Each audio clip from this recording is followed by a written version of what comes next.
Anche tu fai parte di un team sportivo e hai bisogno di un nuovo kit? Crea ora la tua identità insieme ad Inicri Sportswear. Avrai subito un 50% di sconto e il riassortimento a prezzo bloccato. Oltre 300 sono le società che si sono già affidate a noi. E tu cosa aspetti?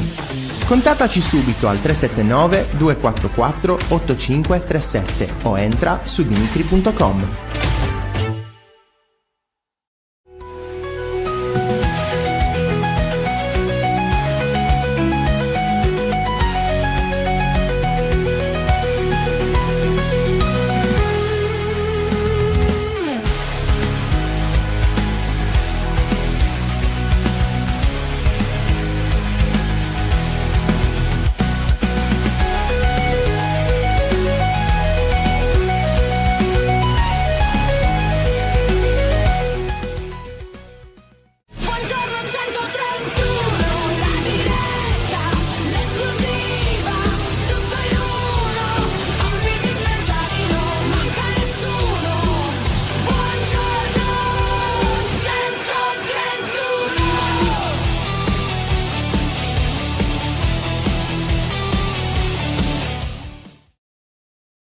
Buongiorno e ben trovati, nuovo appuntamento con Buongiorno 131, adesso ho messo meglio lo schermo, buona settimana a tutti, siamo a 2 giorni dalla bella vittoria del Cagliari. Resta piccolino, ma resta piccolino. Dai, che stavo facendo una bella presentazione. Eri così bellino, piccolino. Capito? Ma comunque l'hai cambiato tu, vero? No, giuro di no. Ma io durante la sigla ti mettevo e toglievo così, però non te ne sei accorto e quindi vabbè. Mi hai messo piccolino. Comunque, buongiorno a tutti e ringraziamo Magico Cagliari, buongiorno per la donazione 5,99. Grazie. La settimana, grazie caro. Salutiamo Daniele, ben trovato. Immagino si parlerà di mercato, ma il dolce sapore della vittoria di sabato è ancora godibile. Beh, direi, sono passati appena 2 giorni, non si può dimenticare. Buongiorno, seriamente non abbiamo preso gol al 15° minuto? In teoria il rigore era stato anche fischiato al minuto 14, però poi è stato tolto, quindi e giustamente direi. Ciao Roby, ben trovata. Salutiamo Mauro, salutiamo Luke, buongiorno a tutti, bello iniziare la settimana così. Assolutamente sì, sono d'accordo. Fuori dal cielo, dalla finestra guardando il cielo, non è che sia proprio... non è una bellissima giornata, però non si può aver tutto, quindi... Accontentatevi di Luca Di Leonardo, ragazzi. In giorno di allerta rossa. Giochisti, risultatisti o chi se ne freghisti? Risultatisti. Buongiorno Daniele, ben trovato. Buongiorno Gabriele, buongiorno Pier Giorgio. Insomma, siete già in tanti. Fra un commento sulla parità di sabato, abbiamo parlato già ampiamente, è scritto, insomma, però l'editoriale del lunedì mattina. Ma è quello che ho scritto ieri, fondamentalmente. Equilibrio. Perché è chiaro che vincere contro la Juve dia molto slancio all'entusiasmo, alle ambizioni e tutto, perché chiaramente insomma è sempre bello quando la tua squadra poi vince una partita di prestigio. Insomma, la favola di Davide e Golia da quel punto di vista è sempre attuale, però attenzione, calma, perché, ripeto, è una partita e la cosa che fa sorridere è che appunto i 3 punti contro la Juve valgono 3 punti col Verona, quindi è uguale dal punto di vista della classifica. È chiaro che insomma abbiamo assistito a una prestazione estremamente difensiva, estremamente di sacrificio, di grande sostanza, di grande solidità, che erano tutti quegli elementi che erano mancati un po' nelle ultime gare. Penso a Cremonese e Genoa, tanto per fare 2 esempi.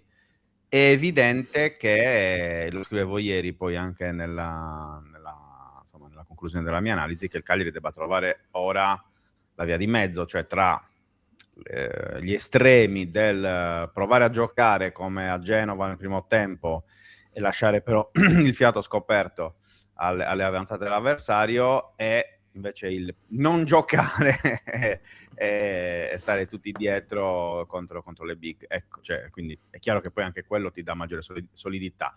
Però in medio stat virtus, dicevano i latini, per cui... E con questa citazione latina facciamo entrare il primo ospite, esatto, perché insomma penso che sia il modo migliore di farlo entrare, di Eccolo. accoglierlo. Buongiorno Buongiorno Paolo, come Paolo. stiamo? Ciao ragazzi, buongiorno. Per ora bene, poi vediamo che succede durante la giornata con l'allerta rossa in Sì, corso. infatti. Esatto. Guarda, io adesso sto guardando fuori dalla finestra e vedo già che il cielo è diventato già più nero nell'arco di 2 minuti praticamente, quindi insomma In sarà una giornata peggioramento. lunga. Hai messi, Molto hai bene. messi. Luca, vai. Paolo, allora, un commento ovviamente su questa vittoria importante da parte del Cagliari, non solo per tradizione, perché comunque battere la Juventus è sicuramente sempre una buona notizia, però 3 punti importanti per la lotta a salvezza. Una lotta a salvezza che, guardando un po' la classifica, alla fine in 10 punti ci sono 9 squadre. È molto molto corta questa classifica. Sì, secondo me è una vittoria pazzesca, a parte la gioia di superare una big come la Juve, a parte, diciamo così, insomma, la gioia della vittoria, è una giornata terribile di pioggia. Ho letto un titolo, Pioggia, vento e mazzitelli, che mi è piaciuto molto l'altro giorno.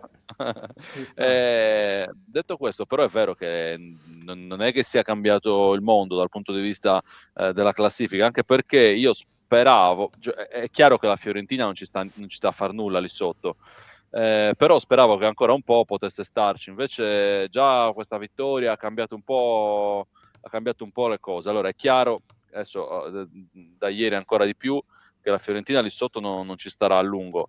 Stavo guardando la classifica adesso un secondo prima di collegarci, perché ero curioso di capire un po' anch'io come sono cambiate le cose.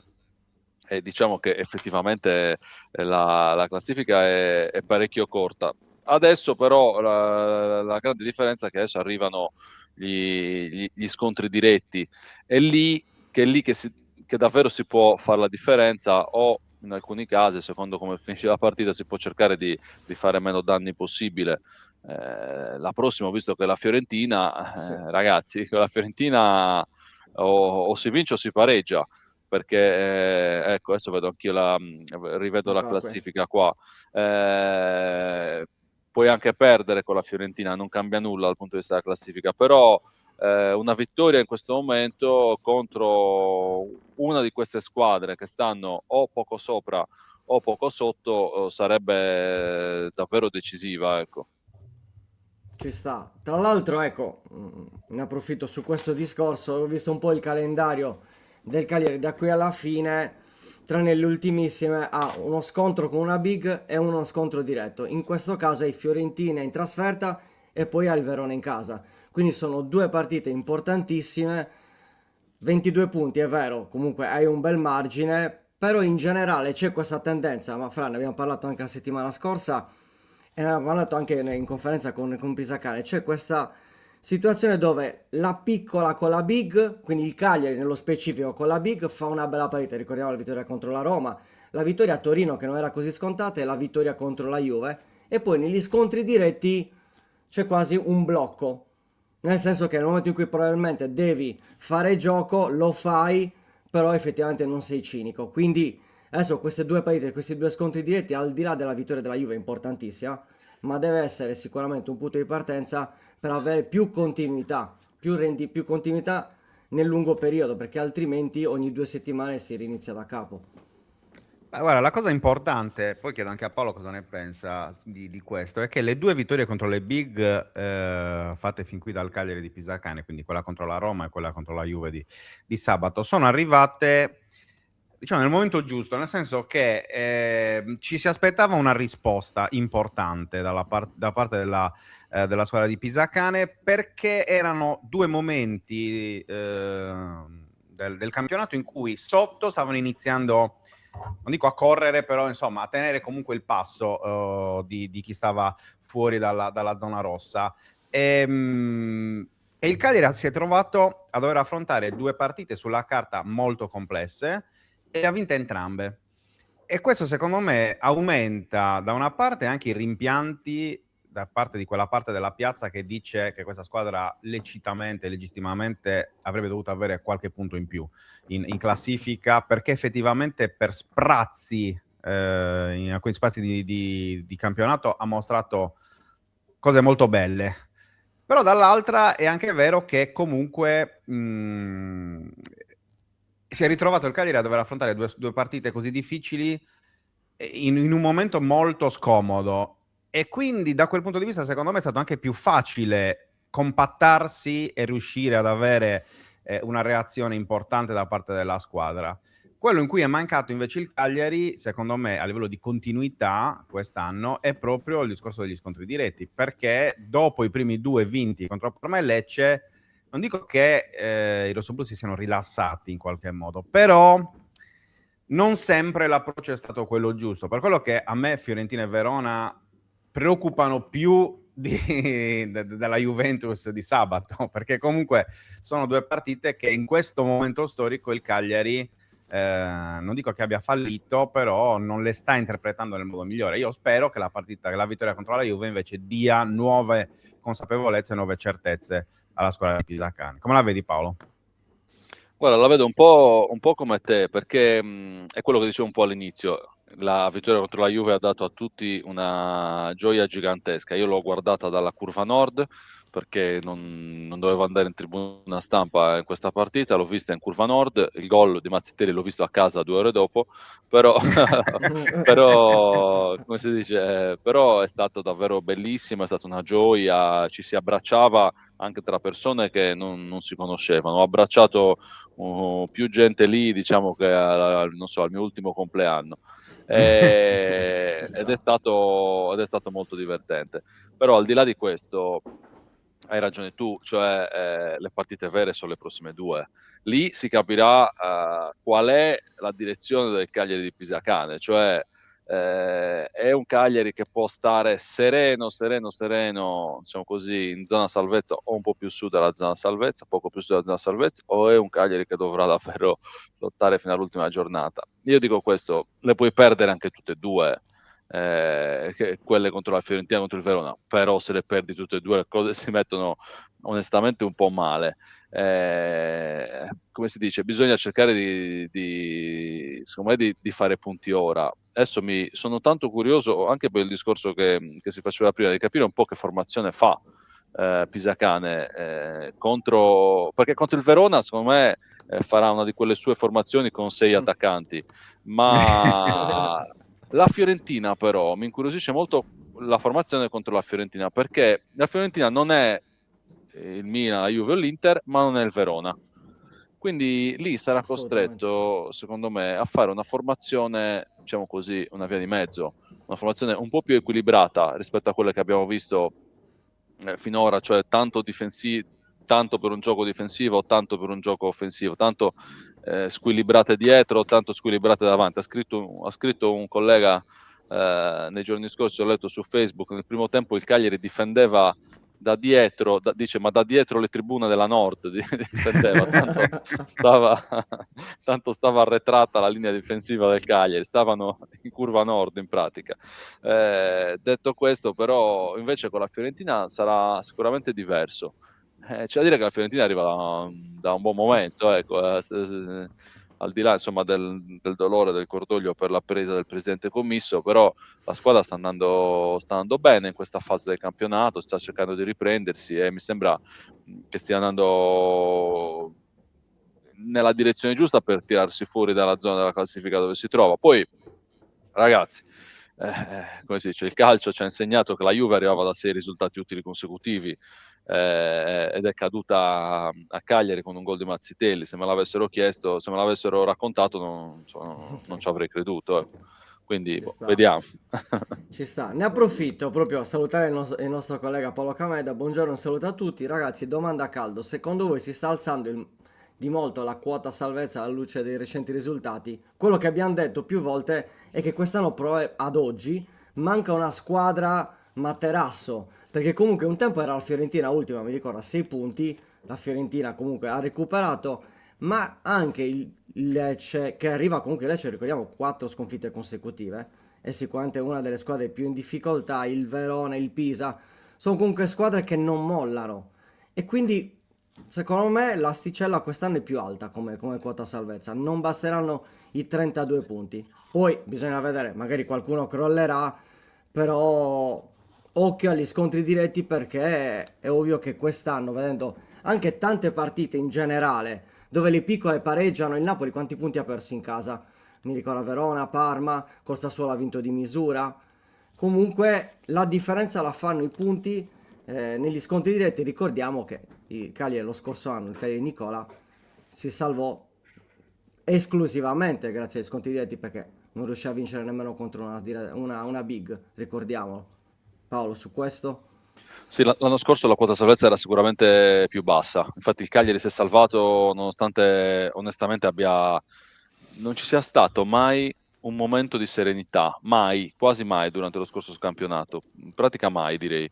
Si è salvata comunque con una quota salvezza molto bassa, secondo me quest'anno è leggermente più alta, il Cagliari ha 22 punti, diciamo così che secondo me è già sopra la metà della quota salvezza, però siamo anche alla prima di ritorno, quindi insomma, secondo me servirà un qualcosa in più. Hai ragione tu poi che non c'è tanto rimescolamento dietro. Adesso guardavo un altro dato insieme a te, mentre tu dicevi, Luca, delle 4 sconfitte di fila del Lecce, io ho visto che ci sono 2 squadre che hanno un punto più del Cagliari, ne hanno 23, il Torino e il Sassuolo, che arrivano entrambe da 3 sconfitte di fila. Allora, diciamo così, è vero che è un attimo farsi tirare giù nella zona calda della classifica, però ragazzi è anche un attimo svoltare.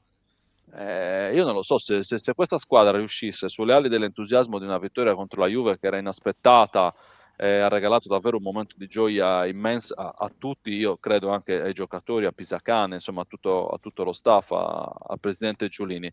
Allora forse sull'onda dell'entusiasmo potrebbe avere senso dare uno sguardo anche alla parte alta della classifica, vedere che ci sono 2 squadre, come appunto Torino e Sassuolo, che, come si dice, 2 settimane fa non l'avrei detto, ma oggi lo dico, potrebbero essere alla portata. L'altro tema è, per fare questo, chi arriva dal mercato di gennaio? Insomma, anche da questo punto di vista, insomma, sono curioso, voglio provare a essere ottimista, ecco. Fra? No, ma il discorso di Paolo è ampiamente condivisibile, proprio il discorso del guardare sempre il mondo in maniera ottimista e in maniera pessimista. Ci sono quelli che proprio come ragione di vita, ecco, guardano tutto e vedono tutto nero, e quelli che invece vedono tutto bianco o dorato. Io credo che questo Cagliari stia dimostrando partita dopo partita la sua condizione di squadra in potenza, cioè una squadra che deve crescere, una squadra che sta facendo un percorso importante e che in questo momento appunto ha bisogno anche di vittorie come quella di sabato. Io credo che il mercato, per come si stanno muovendo le cose fin qui, sarà un mercato in cui Angelozzi puntellerà la rosa, cioè non arriverà un giocatore, il Mina o il Gaetano di 2 anni fa, il Caprile dell'anno scorso. Cioè l'impressione che ho avuto anche insomma nelle varie interlocuzioni avute in questo periodo è proprio che la società non voglia stravolgere nulla, cioè la società, la dirigenza, lo staff tecnico siano soddisfatti di quello che sta facendo la squadra in questo momento, anche dell'equilibrio interno che si è venuto a creare. È chiaro che le assenze di Deiola e Foloruncio in queste ultime settimane, quelle di Felice Belotti da tempo, punto di domanda su Zappa, speriamo che chiaramente non sia un'assenza grave per lui, più che per il Cagliari, ovviamente, perché il Cagliari troverà il modo di trovare un sostituto, ma insomma ci interessa più ovviamente il lato umano. E io credo che sarà un mercato appunto in cui arriveranno giocatori in grado di, non dico tappare i buchi, però non dei titolarissimi. Non a caso stanno arrivando Dossena e Sulemana.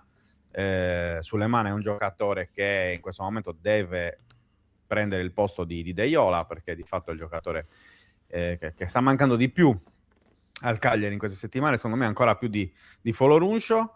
E poi arriva Dossena perché probabilmente si deciderà di mandare a giocare Pintus negli ultimi giorni, e arriva un giocatore che deve ritrovare condizione, sta in panchina e sta zitto, magari entra negli ultimi minuti per dare un po' di solidità, per dare un po' di fisicità al reparto arretrato, e poi soprattutto nei casi in cui non dovesse esserci Mina, può giocare lui come centrale destro, se Zé Pedro gioca laterale come ha giocato contro la Juve. Quindi è chiaro che il Dossena che arriva come ultimo difensore. Potremmo definirlo il terzo centrale destro di lusso rispetto al giovane Pintus, che fin qui non ha avuto spazio e che è giusto secondo me che vada a fare esperienza fuori.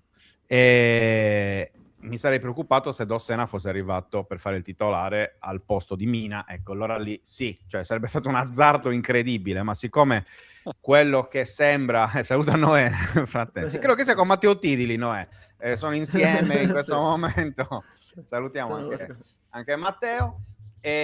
No, dicevo, quindi sono due giocatori che arrivano per rimpolpare la rosa, ecco, non sono acquisti, chiamiamoli decisivi, perché comunque la società punta su quelle che sono state le scelte estive, che non sono state scelte banali, ricordiamolo, sia dal punto di vista economico che dal punto di vista proprio della scelta degli uomini. Assolutamente. Paolo, un'ultima domanda, ma sai che secondo sappiamo me... se è 10-24, Certo. quindi... Sì.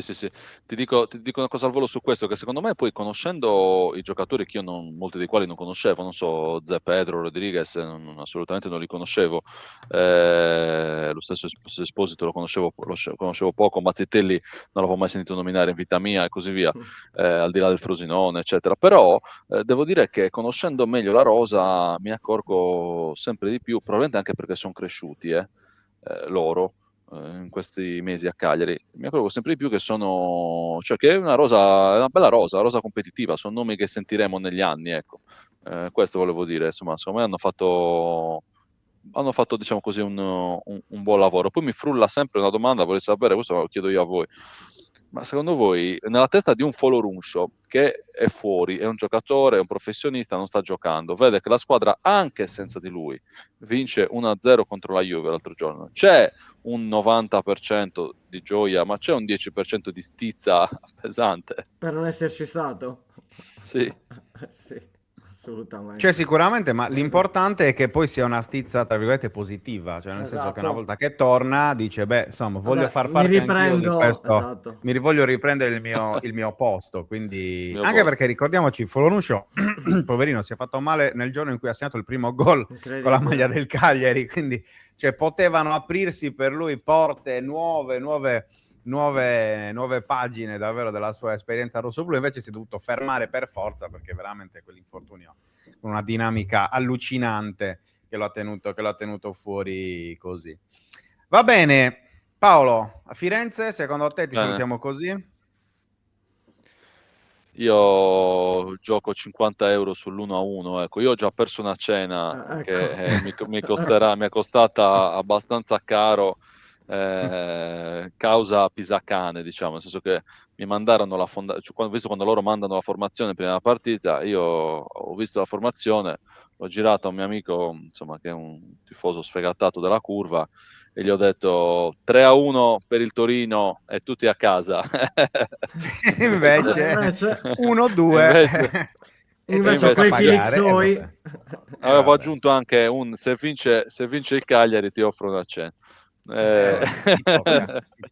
Quindi stavolta sto più prudente, dico 1-1. Esatto. 1-1 per molto bene. 1-1 equilibrio. Sei già in linea con la necessità di equilibrio di cui ha bisogno questo Cagliari. Va bene, esatto. Paolo Mastino, grazie di essere stato con noi anche oggi. Ciao ragazzi, ci rivediamo presto, buon lavoro. È un divertimento. Ciao. Grazie anche per noi. Giornata. Ciao. Un abbraccio, ciao, buon grazie. lavoro. Buon lavoro. Ciao Paolo. Ciao. Eccoci qua. Allora, ci sono diversi commenti sul direct. Salutiamo Sporticus che sarà stasera a Cagliari Social Arena. Anche loro sono sull'arca insieme a Noè e Matteo Tidili. Io ho già affittato il gommone per stasera. Qua perché? Su Cagliari in questo momento, almeno nella mia zona, non sta piovendo? Le corna. Non sta, sicuramente non sta scendendo il cielo in questo momento, ecco, quindi poi non so. Si sente qualche rumore per caso? Qualcuno che sta trapanando, sì, ma non è da esatto. me però. No, è da me. È da te. Ah, sì. Si sente? Vabbè, vai tranquillo, Vabbè, parla. ok, va Parlaci bene. sopra. Allora, 8 capo, si dice, ma Prati al Torino, voci o possibilità concrete? E ancora un esterno offensivo che salti l'uomo? Ah, io devo rispondere io? Sì, vabbè, la domanda la Ah, giro a te, scusa, no, non avevo certo. capito. La giro a te, certo. No, ma allora, il discorso di Prati, secondo me è proprio Matteo Prati lo snodo del mercato in entrata e in uscita del Cagliari in questo momento. Ehm, Pisacane aveva detto venerdì, no, ma le mie scelte non saranno influenzate dal Dal mercato, mercato. però caso strano tutti i giocatori che sono sul mercato non hanno giocato di fatto contro la Juve, perché non ha giocato Prati, non ha giocato Luvumbo, che sono un po' quei giocatori tolti, insomma, tolte le seconde linee, quelli che non hanno praticamente visto campo in questo momento, che sono in uscita. Secondo me il Cagliari, appunto, intorno alla figura di Matteo Prati, può costruire il mercato, nel senso che dobbiamo capirci, no? E intenderci su quella che è la linea generale del mercato del Cagliari qui a gennaio. Il Cagliari non vuole stravolgere il gruppo, ok? Giustamente. Non vuole stravolgere il gruppo perché la società e lo staff tecnico, come vi dicevo prima, sono soddisfatti della situazione. Fin qui. È chiaro che si potevano fare più punti, quello che è, però già rispetto all'anno scorso, per dire, il tasso di soddisfazione interna alla società è decisamente più alto rispetto a quanto era capitato con Nicola l'anno scorso. Quindi, fatta questa doverosa premessa, il discorso è quello che facevo prima quando stavamo parlando di Sulemane Dossena, cioè il Cagliari ha necessità di rinforzi a livello numerico, perché comunque è uscito Certo. Rogga a centrocampo, hai 2 infortuni come De Jola e Foloruncio, e quindi le rotazioni sono limitatissime, ok? Non è un caso che infatti negli ultimi giorni ci sia stata l'accelerata per Dossena e Sulemana, cioè io mi aspetto novità già oggi, per la chiusura definitiva, magari anche già l'ufficializzazione dei due giocatori, o comunque magari domani, cioè che so, stasera vengono e domani vengono a Cagliari e domani vengono ufficializzati. Insomma, in Comunque, questa per la sarà una prossima partita con la settimana. Fiorentina, insomma, Esatto, io me li l'obiettivo è appunto aspetto già averli in entrambi in rosa. distinta. Ecco, Esatto. io già me li aspetto in distinta per capirci, ok? Poi magari appunto non sarà oggi, sarà domani, però Certo. In settimana. l'idea è quella, ok? Portano non a caso 2 giocatori che già conoscono il gruppo, come Dossena e Sulemana, che conoscono l'allenatore, conoscono i senatori, conoscono gran parte dei compagni, conoscono la piazza, proprio perché c'è un interesse a tenere unito il gruppo, cioè puntare molto su questo gruppo, su questo spogliatoio, sull'unità di questo spogliatoio. E soprattutto, come dicevo prima, l'impressione è che non si voglia in qualche modo sconfessare, perché poi in realtà non ce ne sarebbe neanche bisogno, il mercato estivo. Perché prendere un attaccante vorrebbe dire bocciare Esposito o Kilixoi. Prendere un difensore vorrebbe dire bocciare Rodriguez, bocciare Luperto e quant'altro. Prendere un esterno sinistro vorrebbe dire bocciare Idrissi, Obert, insomma, adesso fate voi i nomi e poi si può andare avanti. Una necessità che è chiara è quella di sostituire Felici, perché il Cagliari lo sta dicendo da tempo, però sarà un'operazione salvo super occasioni già oggi, cioè oggi nel senso già questa settimana, comunque da ultima settimana di mercato, perché il Cagliari vuole valutare ancora bene 3P, vuole capire cosa succede fondamentalmente là in attacco, e soprattutto vuole capire se qualcuno esce, perché è chiaro che con Luvumbo in dubbio nel senso che è un giocatore che in questo momento è sul mercato e che qualora dovessero arrivare offerte importanti e interessanti il Cagliari sarebbe pronto a cedere. Io non credo che arriverà una prima punta, il discorso di Cutrone un po' mi spiazza, vi devo dire la verità, nel senso che comunque da quello che sappiamo non è un giocatore che il Cagliari sta cercando come qualità, come caratteristiche soprattutto in questo momento, e quindi poi magari Cutrone arriva il 2 febbraio, io so che oggi in questo momento 19 gennaio, questo è un po' il discorso. Su Dossena, visto che c'è la domanda di Damiano, l'ho già detto infatti. prima, ma lo ripeto ora. L'impressione, l'ho detto anche sabato in realtà, comunque di fatto il gioco che si sta facendo in difesa è: arriva un giocatore che già conosce l'allenatore, che già conosce il gruppo, che ha bisogno di riprendersi, di recuperare forma fisica e tutto, e che viene a fare l'ultima riserva della difesa. Quindi è un giocatore che, se tutti ci aspettiamo il Dossena che viene per giocare titolare, stiamo sbagliando completamente indirizzo. Dossena viene a fare quello che è stato Nicola Pintus fin qui, quindi l'ultimo dei centrali, cioè il terzo centrale, ok? Terzo centrale per poter permettere appunto a Pintus di andare a giocare.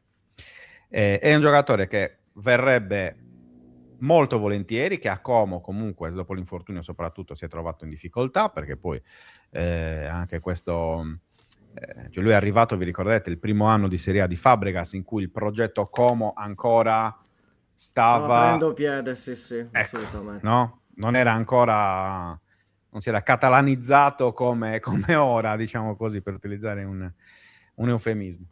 E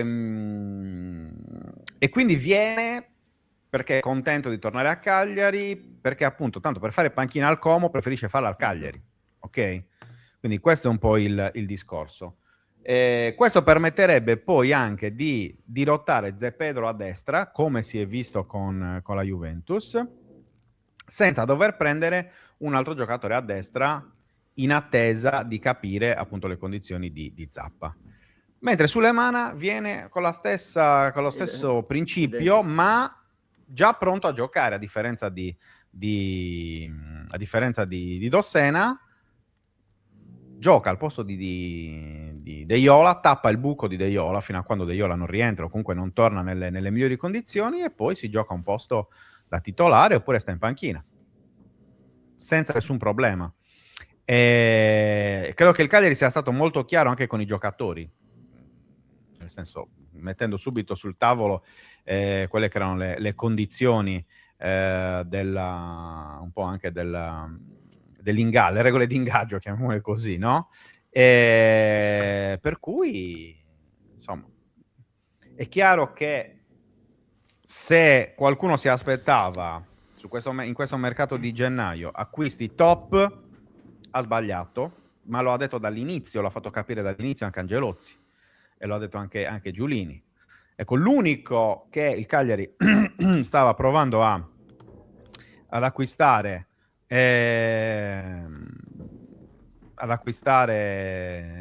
a investire insomma su di lui era Nicolò Sicaviglia, che continua a rimanere scusate, continua a rimanere come obiettivo del Cagliari, ma non a 7 milioni.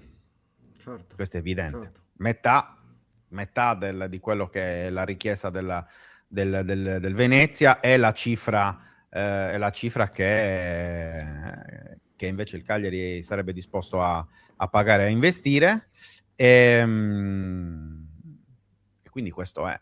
Sul discorso di entrare nelle rotazioni di Dossena e quant'altro, ci stiamo concentrando su un problema che non esiste, cioè nel senso che sta arrivando un giocatore gratis, credo anche con l'ingaggio pagato dal Como, peraltro, che viene a fare l'ultimo slot della difesa, che che viene a recuperare condizione e essere pronto magari per i finali di gara e quant'altro. Cioè, mi sembra che si stia creando un falso problema.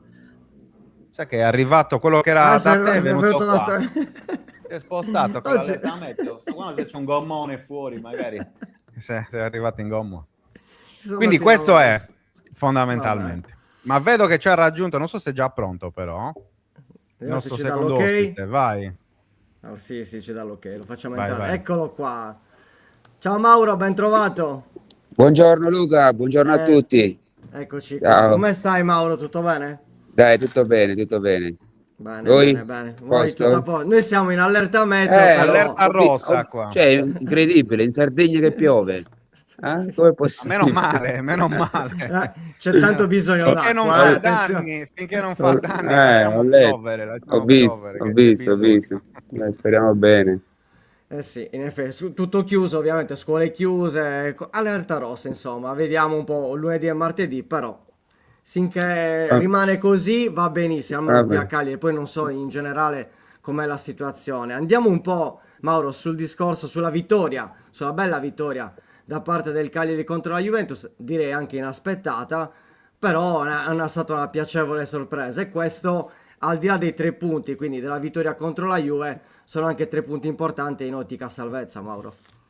Beh, sicuramente è stata una bellissima vittoria, ma tu dici inaspettata. Oggi Mm, il livello della Serie A si è un po' abbassato, sinceramente. Quindi se tu mi dici 20 anni fa, quando ho fatto la Serie A io e noi pareggiammo con la Juve una partita dove fece un grande gol Zola, se ti ricordi esatto, bene. 2005. Però quella Juve aveva dei grandissimi campioni, per tutto il rispetto per i giocatori che ha oggi la Juve, il Cagliari, una piccola, può benissimo andare a vincere con una grande oggi, perché il livello, secondo me, tecnico si è abbassato molto.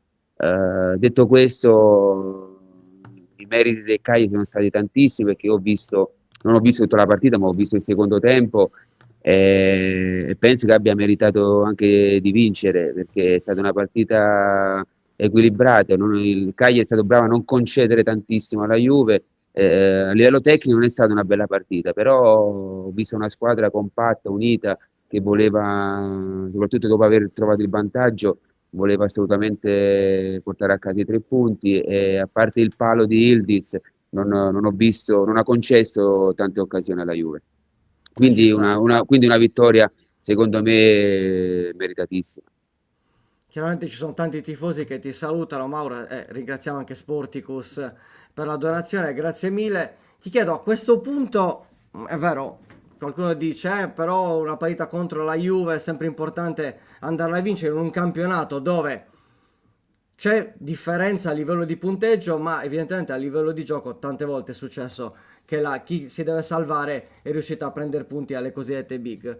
Però ritornando, mettendo il focus sul Cagliari, il Cagliari arrivava da 2 partite dove con la Cremonese stavi perdendo 2-0 e alla fine l'ha pareggiata 2-2. A Genova c'è stato il crollo. Quindi al di là appunto del discorso della vittoria è importante anche la reazione dopo una sconfitta importante, anche se non nel gioco, ma nel risultato sì, contro una diretta concorrente, Mauro. Cosa scatta, ecco, in quei momenti, nel momento in cui tu perdi uno scontro diretto contro una tua diretta concorrente e poi devi sfidare una big giocando in casa, perché questo sappiamo qual è la valenza dell'Unipol Domus. Che cosa scatta all'interno del giocatore? Cioè lì devi Ma dar guarda, tutto mentalmente. Guarda, mi è piaciuto quello che ho detto prima, soprattutto l'atteggiamento che ha avuto la squadra ad affrontare la Juve. Come hai detto tu, magari vieni da una brutta sconfitta di Genova e poi la settimana dopo fai una prestazione del genere contro una grande squadra. Pisacane in questo caso penso che abbia dato una bella mentalità, inculcato una bella mentalità ai giocatori, una squadra che è pronta a soffrire in qualsiasi momento. Ti ripeto, magari a livello tecnico non si vedono delle belle partite, però l'atteggiamento, lo spirito che ha la squadra nell'affrontare le partite, nel giocarsela la partita contro chiunque, porta poi a vincere partite importanti, come è successo contro la Juve. Quindi questo è un fattore molto importante con una squadra che si deve salvare. Io penso che con questo spirito il Cagliari possa non soltanto salvarsi, ma fare un grande giro di ritorno.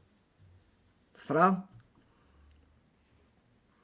Sì, ha ragione Ciccio sul discorso di secondo me del livello della Serie A che si è abbassato tanto. Cioè, se facciamo l'esempio di quella Juve che avete affrontato voi nel 2004-2005, cioè erano uno più forte dell'altro fondamentalmente. In questa Juve, ne parlavo anche ieri con amici e colleghi, tolto Ildiz e tolto Bremer, per il resto sono tutti giocatori normalissimi. Poi che giochino in nazionale, ok, ma questo poi alla fine dimostra ulteriormente, cioè secondo me è un'altra prova dell'abbassamento del livello. E quando Nicas dice, caro Mauro, il tuo Cagliari con l'Angela, Zola e Suazo ne avrebbe fatto 4 alla Juve attuale, non mi sembra un'esagerazione Non ha così. torto, non ha torto. Sì, cioè, mentre altre volte poteva sembrare, no, perché ogni tanto magari appunto il tifoso è talmente felice e tutto, è ottimista, però in realtà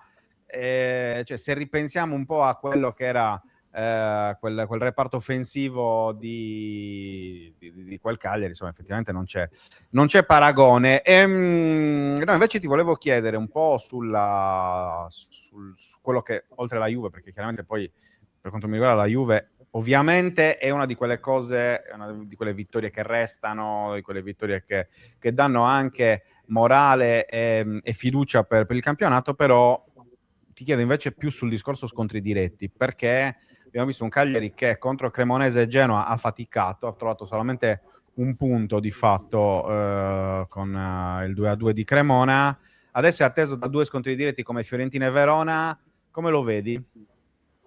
Ma sono partite difficili, sembra paradossale, ma quando incontri una grande squadra sembra che non hai niente da perdere, quindi affronti la partita, ma succedeva anche quando giocavo io, no? Giocavi contro una grande squadra, la concentrazione, l'attenzione nei dettagli faceva la differenza, e quindi sembra brutto dirlo, ma stavi sempre molto più attento perché di fronte avevi comunque avversari più forti di te, e quindi alla minima occasione pensavi che ti potevano castigare, quindi stavi molto più attento. Quando affronti magari delle squadre al tuo stesso livello, la concentrazione deve essere ancora più massimale, però a volte viene a mancare, e lì poi che fa la differenza. Magari la pressione di poter di perdere quella partita è sempre più alta, e c'è sempre più rischio magari di sbagliare partita. Questo non dovrebbe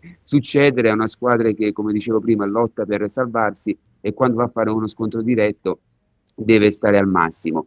Ripeto, il Cagliari ha i mezzi, ha le qualità, ha le caratteristiche dei giocatori per poter fare due grandi partite contro Fiorentina e Verona nelle prossime, e potrà fare bene. Quindi sono partite che non si dovrebbero sbagliare, però sono partite difficili che poi dall'altra parte si giocano tanto.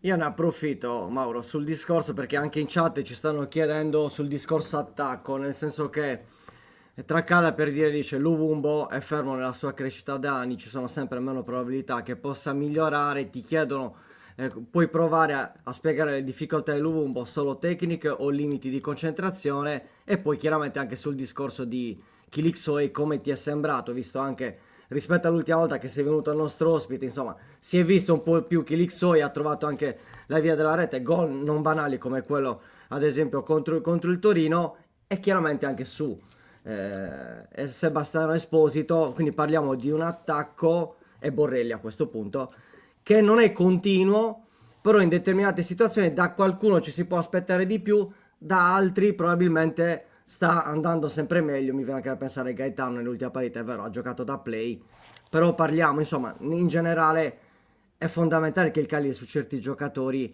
abbia comunque conferme quotidianamente, cioè partita dopo partita, perché senza di loro è ovvio che la qualità, visto anche i tanti infortuni, va a diminuire. Beh, sicuramente davanti manca qualcosa, perché tutti questi giocatori che hai citati non sono dei bomber, quindi non è che ti garantiscono la doppia cifra. A me Luvumbo, l'ho sempre detto, non lo conosco bene, però è un giocatore che mi è sempre piaciuto, ma è un giocatore che non ha mai espresso al massimo le sue potenzialità. Poi non lo vivo tutto il giorno, quindi non ti so dire come mai non riesce mai a esprimersi, o meglio, non riesce a essere continuo come dovrebbe essere. In passato ho detto che magari la posizione dove giocava non era adatta alle sue qualità, perché per me è più un esterno piuttosto che una punta centrale o una seconda punta. Questo forse non l'ha favorito poi nell'esprimersi, come dicevo prima, al meglio. Negli altri giocatori non li conosco bene, quindi non riesco a esprimere il mio parere, mentre per quanto riguarda Borrelli lo conosco bene, ma è un ragazzo che si affaccia per la prima volta in Serie A e secondo me sta facendo già tanto, sta andando anche oltre le sue aspettative, perché è un ragazzo giovane, un ragazzo che ha una grande testa, una grande mentalità, ha un fisico possente dove le permette di essere forte soprattutto in area di rigore, però va aspettato, non può sicuramente,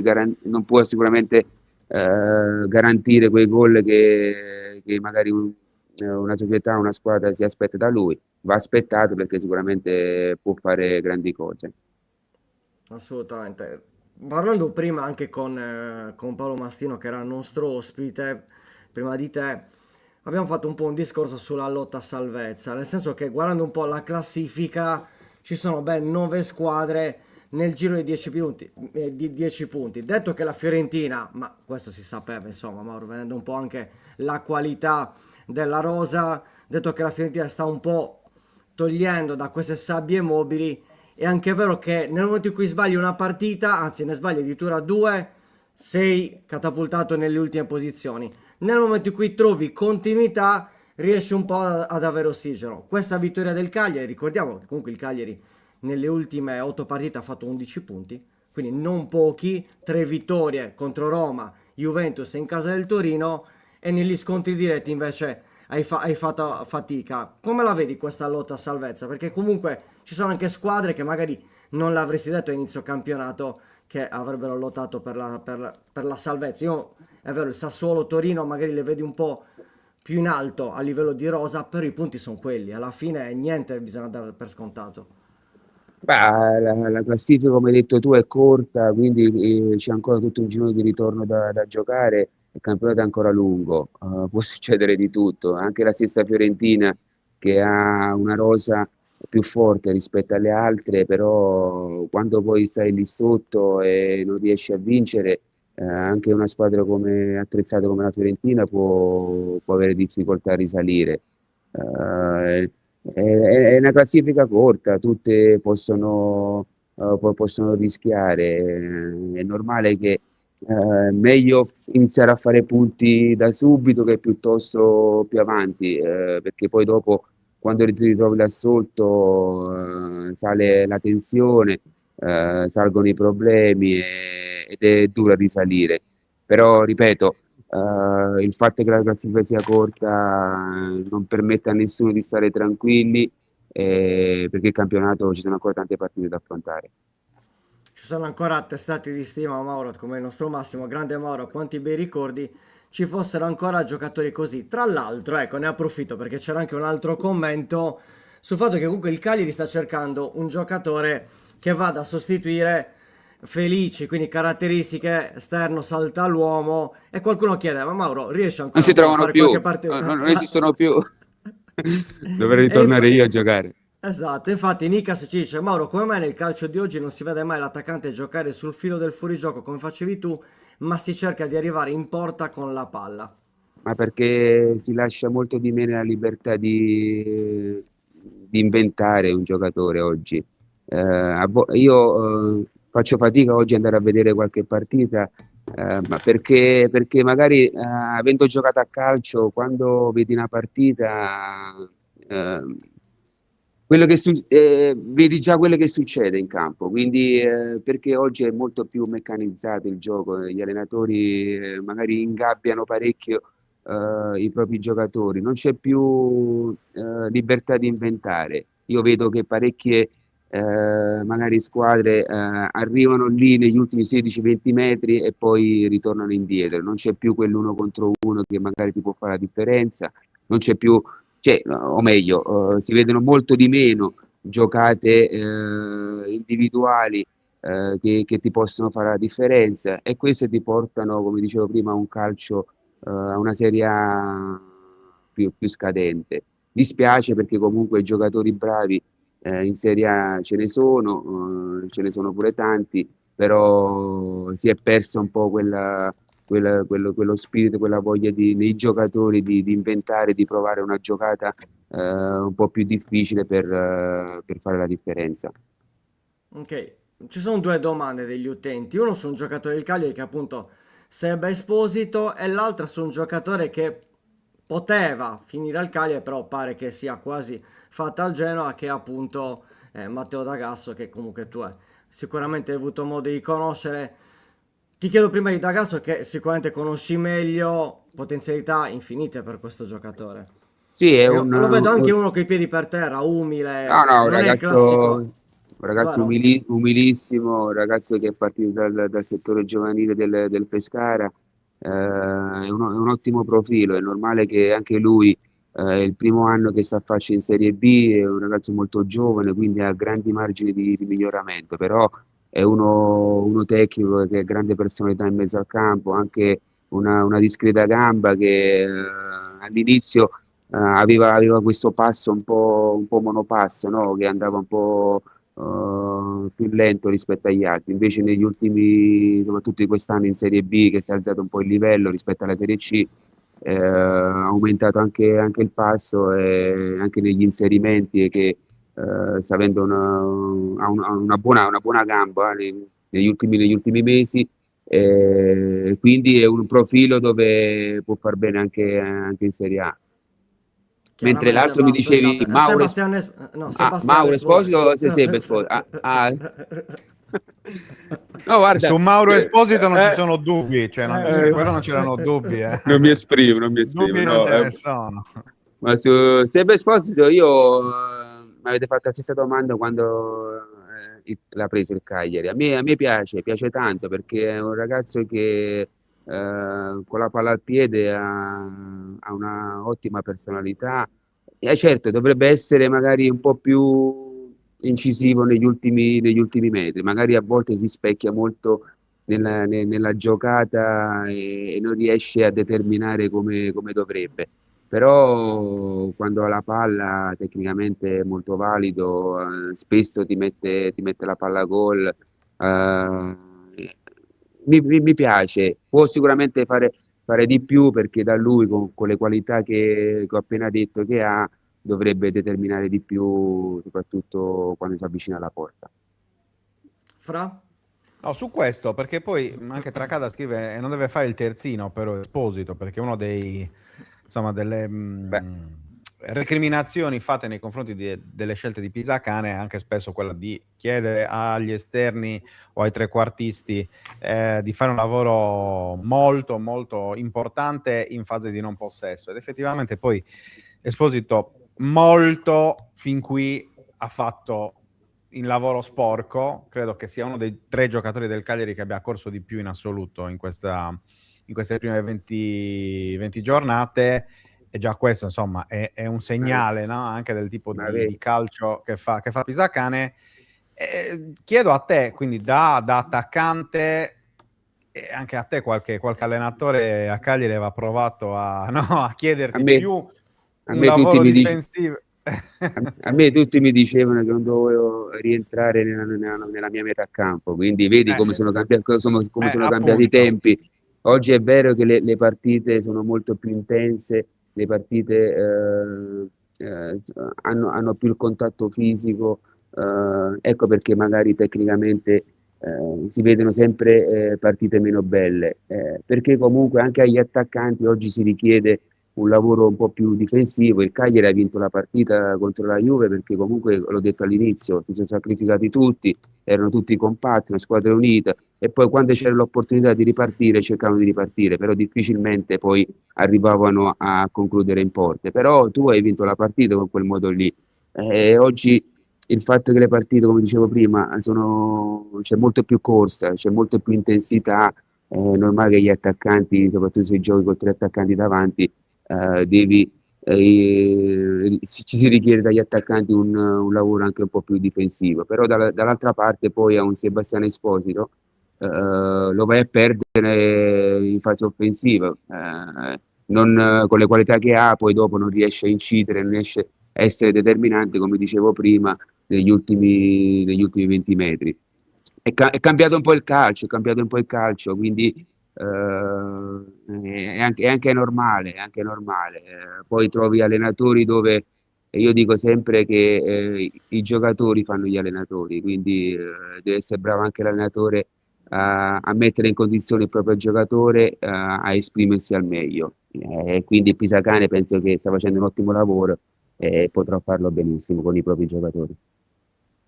Sì, poi tra l'altro nel secondo tempo contro la Juve ha tolto di fatto Esposito per mettere Idrissi, quindi giustamente secondo me se deve difendere è meglio mettere uno che è più abituato una volta poi anche la alla partita fase difensiva, no? ti sei trovato in vantaggio, poi è normale che il Cagliari lì devi cercare di portare a casa la vittoria e arretri di molto il proprio baricentro anche con gli attaccanti.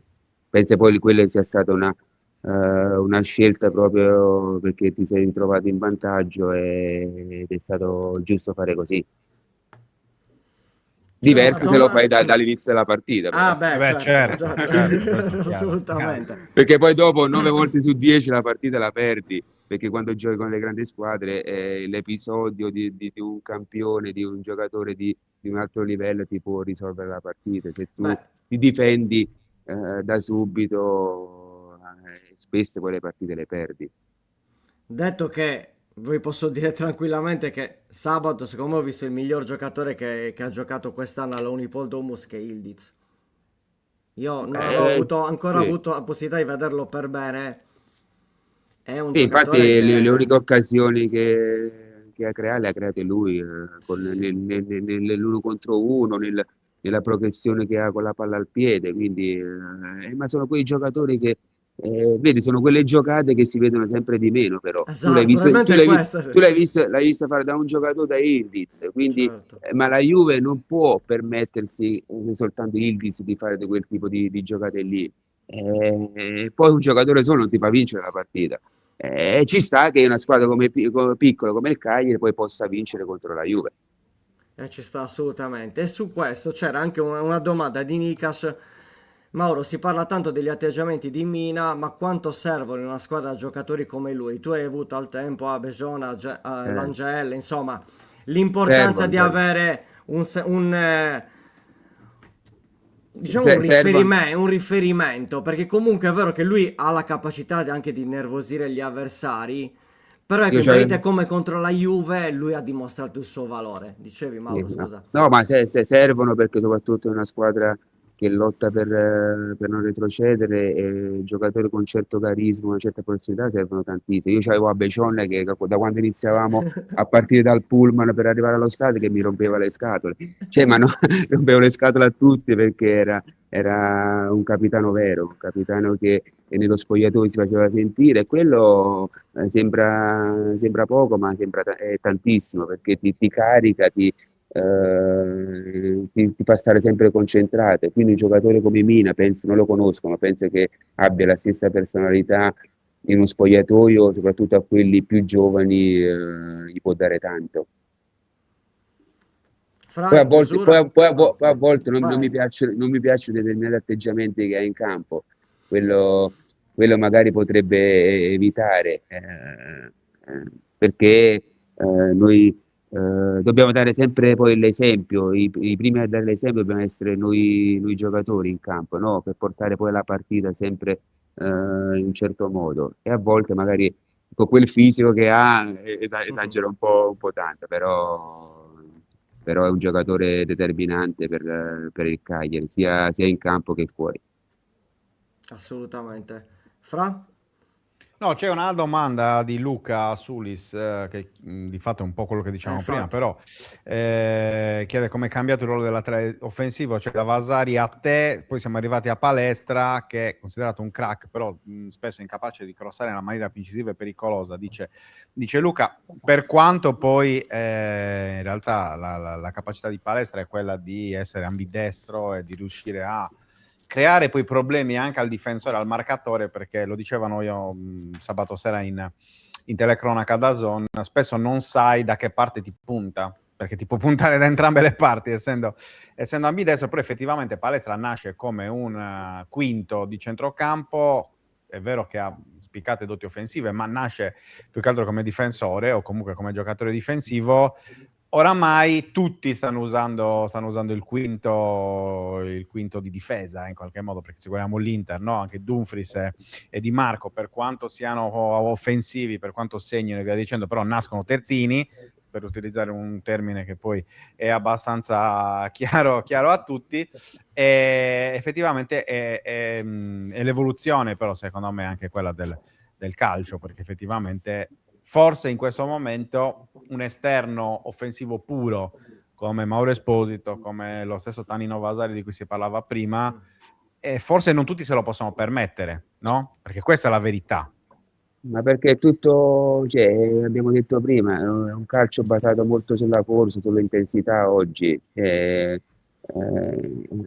e Vasari non è che non è, possono paragonare a me e Vasari con Palestra, erano giocatori no, ma sono giocatori totalmente diversi. Certo. L'hai detto tu, lui è uno che magari è nato terzino, oggi magari fa il quinto e ti ritrova negli ultimi 20 metri a puntare l'avversario, ma è diverso da come lo puntavo io o come lo punta lui. Quindi lui ha un dispendio di energia anche maggiore, perché comunque ti deve fare la fascia su e giù per il campo tante volte. Ma perché il calcio è cambiato, il calcio è diventato molto, molto più di corsa, e si perdono, come dicevo prima, o meglio, ce ne sono sempre di meno quei giocatori che poi negli ultimi 16-20 metri ti possono fare la differenza nell'uno contro uno, a essere incisivi in fase offensiva. Luca?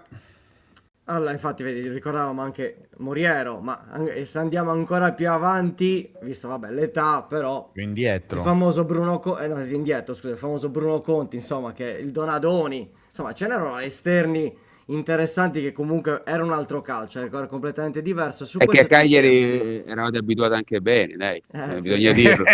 Non si può dire niente da quel punto di È vista. vero, è vero, assolutamente. Non si possono Sì. fare certi paragoni col passato. No, no, no, no, no, no. Però ti chiedo, sul discorso appunto di questo calcio che è andato a cambiare, in definitiva, tu lavori anche con i giovani, cioè è proprio cambiata l'impostazione, cioè sin da piccoli viene data ovviamente più credito alla tattica rispetto alla fantasia. Ormai è Ma questo, a vero? volte, a volte mi passa anche la voglia di allenare anche i giovani, perché vede delle robe che non esistono. Cioè, allenatori che allenano loro stessi piuttosto che formare e far migliorare i ragazzi. Oggi vogliono il giocatore già pronto, già nei settori giovanili, che è sbagliatissimo. Perché? Perché gli allenatori devono vincere le partite, ma non funziona così. Noi fortunatamente a Pescara riusciamo a lavorare ancora abbastanza bene. Vedi D'Agasso che dal settore giovanile oggi è un titolare in Serie B. Però lo vedo anche quando viene un ragazzo in prova. Oggi prima che lo vedi allenare, chiedi prima quanto è alto, quanto pesa, che numero di scarpa porta, piuttosto che vedere le qualità che ha, perché cercano un giocatore già pronto, un giocatore che oggi ti possa far vincere le partite, ma invece di guardarlo in prospettiva, quello che ti può dare magari in prospettiva. E si va a discapito che magari del talento di quel ragazzo che oggi tecnicamente è più bravo, però fisicamente non è pronto e oggi non ti fa vincere le partite. Si sta andando purtroppo in questa direzione, che è sbagliatissima, e poi dopo fai fatica a cacciare i giocatori alle prime squadre. Ci sta. In tanti ce lo stanno chiedendo, Mauro. Prendo ad esempio Alberto e dice: Ciao Mauro, grazie per le emozioni che ci hai dato. Che ricordi hai di Nedo Sonetti? In tanti ci chiedono Eh, proprio il ricordo su Nedo Sonetti. il mio idolo, è lui che mi ha cambiato la vita, è lui che mi ha cambiato una carriera, lo ringrazierò sempre, perché, vabbè, questo aneddoto l'ho raccontato 1000 volte, lo racconto di nuovo. Cioè io quando lui è arrivato a Cagliari, io facevo la seconda punta, lui arrivò il primo giorno e mi disse, a parte che già mi soprannominò Ciccio, e io a Cagliari mi chiamo Ciccio perché me lo mise lui questo soprannome, Lui è il colpevole. perché non si ricordava mai i nomi, quindi se li inventava lui, se li inventava. Ma deve essere tipico di quelli di quella zona, perché anche Mazzarri mi ricordo che quando è venuto a Cagliari non sapeva mezzo nome dei giocatori, quindi... Insomma, lui arrivò che io facevo la seconda punta e giocavamo in Serie B, la prima volta che arrivo a Cagliari, e mi fece alcuni esempi di campioni che giocavano nelle varie squadre grandi, no? La Juve mi disse davanti giocava Del Piero, Ibrahimovic, l'Inter c'aveva Ronaldo, Recoba, Vieri, il Milan c'aveva Shevchenko, Inzaghi, e allora mi disse, allora se tu fai la seconda punta e vuoi giocare un domani, vorrei giocare in una grande squadra. Quando giochi davanti, non potrai mai giocare se trovi questi grandi campioni, no? Allora da oggi in poi inizia a giocare a destra, fai l'esterno a destra. E da lì è partita la mia carriera, e da lì ho fatto quello che ho fatto a Cagliari in Serie A, da lì sono arrivato in nazionale. Quindi per me è stato un grande e lo ringrazierò sempre. L'ultimissima su Zola. Quanto ha contato nel miglioramento realizzativo di Suazo, Langella ed Esposito? Questo, insomma, mi pare che non ci siano dubbi, però è giusto. Io onorato al discorso di prima, appunto, del calcio fantasia. Onorato di aver giocato con un campione del genere. Anche lì la mia carriera, è vero che poi dopo devi essere bravo tu a fare bene, però se alle spalle hai un grande campione che la palla la tratta come vuole, quindi per te diventa ancora più facile fare la differenza. Perciò aver giocato con Gianfranco per me è stato, a parte un'emozione grandissima, ma è stato importantissimo per quei 2 anni che ho fatto con lui a Cagliari. E ci sta, Fra? Senza nulla togliere, perché sono stati grandi e sono stati determinanti anche Langella e Suarez, 2 grandi anche loro. Che bella squadra, che bei ricordi. Fra?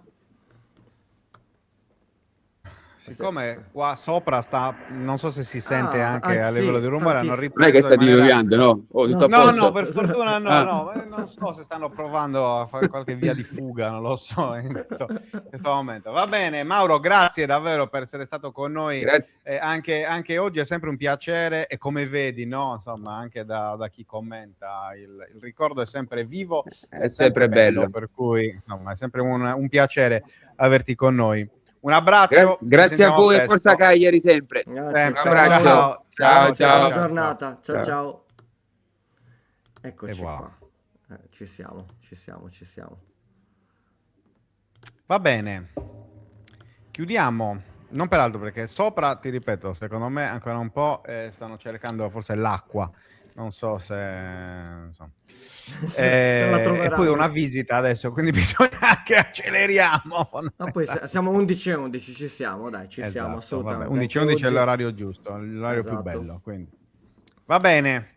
Allora, ci vediamo, esatto, domani con Buongiorno 131, ricordatevi che stasera dalle 18:15 ci sarà Cagliari Social Arena, insomma andremo ad analizzare ancora più nel dettaglio la sfida contro la Juventus, quindi appuntamento nei canali YouTube di 131 per quanto riguarda Cagliari Social Arena, e domani mattina ci vediamo alle ore 10 con una nuova puntata di Buongiorno 131. Ciao Fra, buona giornata a tutti ragazzi, copritevi, ciao, sigla.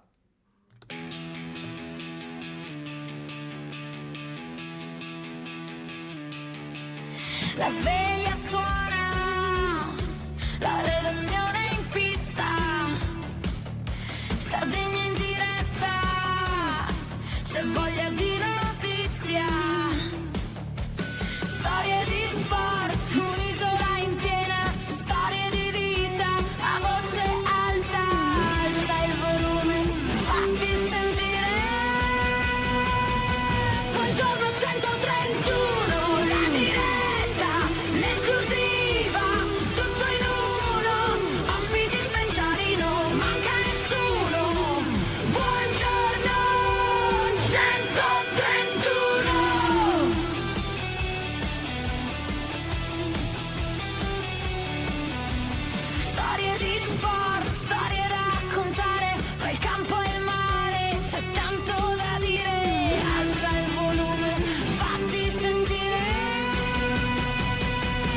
Buongiorno 131, la diretta, l'esclusiva, tutto in uno, ospiti speciali, non manca nessuno.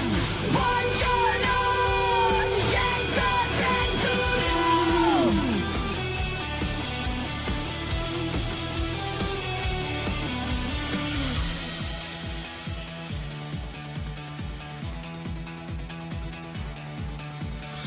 Alza il volume, fatti sentire la Sardegna voce, è pronta a stupire, un ritmo che batte, che non vuol finire.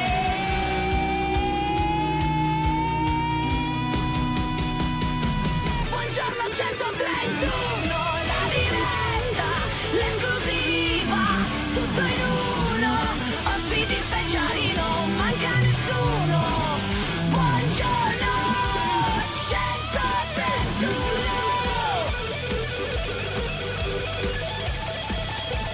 131.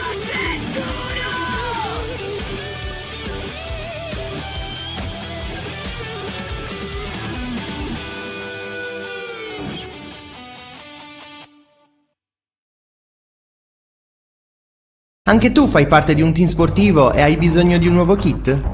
Crea ora la tua identità insieme ad Inicri Sportswear. Avrai subito un 50% di sconto e il riassortimento a prezzo bloccato. Oltre 300 sono le società che si sono già affidate a noi. E tu cosa aspetti? Contattaci subito al 379 244 8537 o entra su dinicri.com.